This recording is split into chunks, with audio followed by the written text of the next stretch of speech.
Vivekananda Educational Institutions is a gateway to quality higher education. Admissions open now. மறைந்த Pope Francis உடல் வாட்டிகனில் நல்லடக்கம். 150க்கும் மேற்பட்ட நாடுகளின் தலைவர்கள், 2 லட்சத்திற்கும் மேற்பட்ட பொதுமக்கள் பங்கேற்பு.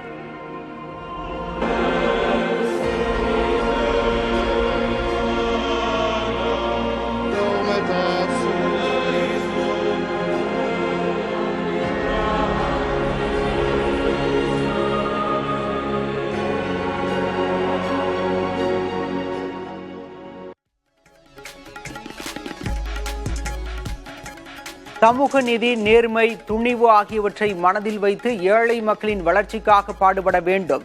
குடிமை பணி தேர்வில் வெற்றி பெற்ற தமிழக மாணவ மாணவியருக்கு நடந்த பாராட்டு விழாவில் முதல்வர் ஸ்டாலின் வேண்டுகோள்.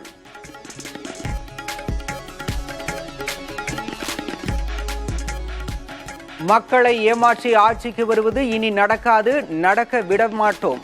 கோவையில் நடைபெற்ற வாக்குச்சாவடி முகவர்கள் பயிலரங்கில் தவேக தலைவர் விஜய் பேச்சு. இதுக்கு முன்னாடி நிறைய பேர் வந்திருக்கலாம், போயிருக்கலாம், நிறைய பொய்களை சொல்லியிருக்கலாம், மக்களை ஏமாத்திருக்கலாம், இதெல்லாம் பண்ணி ஆட்சியை பிடிச்சிருக்கலாம். அதெல்லாம் பழைய கதை, அதுக்கெல்லாம் நான் இங்கே வரல. இனிமே அதெல்லாம் நடக்காது, நடக்க விட போகிறதும் கிடையாது.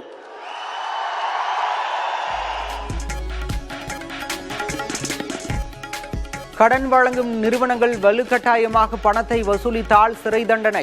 சட்டப்பேரவையில் புதிய மசோதாவை தாக்கல் செய்தார் துணை முதல்வர் உதயநிதி ஸ்டாலின்.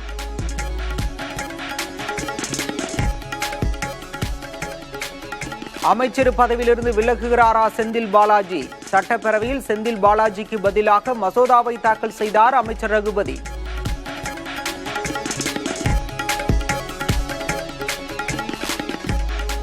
திமுக நிர்வாகியை தாக்கியதாக தொடரப்பட்ட வழக்கு. அதிமுக முன்னாள் அமைச்சர் ஜெயக்குமார் மீதான கொலை முயற்சி வழக்கை ரத்து செய்ய உயர்நீதிமன்றம் மறுப்பு.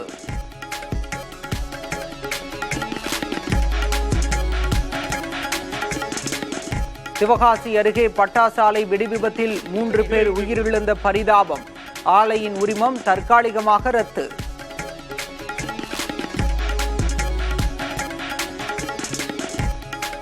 தமிழகத்தில் பல்வேறு கோயில்களில் ராகு கேது பயிற்சி விழா.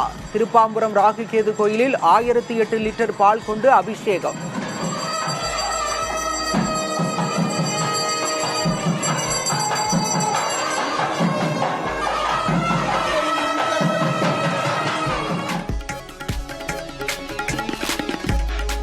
இந்தியாவில் வேலைவாய்ப்புகளை பெருக்க நடவடிக்கைகள் எடுத்து வருவதாக பிரதமர் மோடி பேச்சு.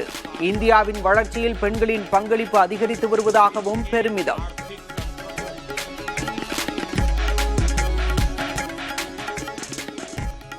பஹல்காம் தாக்குதலுக்கு பாதுகாப்பு குறைபாடே காரணம் என்ற உண்மையை ஒப்புக்கொள்ள பிரதமர் மோடி மறுக்கிறார் என காங்கிரஸ் தலைவர் மல்லிகார்ஜுன் கார்கே விமர்சனம்.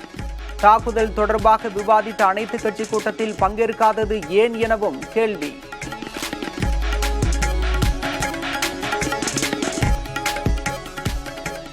சட்டவிரோதமாக குடியேறிய 1000க்கும் மேற்பட்ட வங்கதேசத்தவர்கள் குஜராத்தில் கைது. பாகிஸ்தானுக்கு ஆதரவாக செயல்பட்டதாக அஸ்ஸாமில் 11 பேருக்கு சிறை.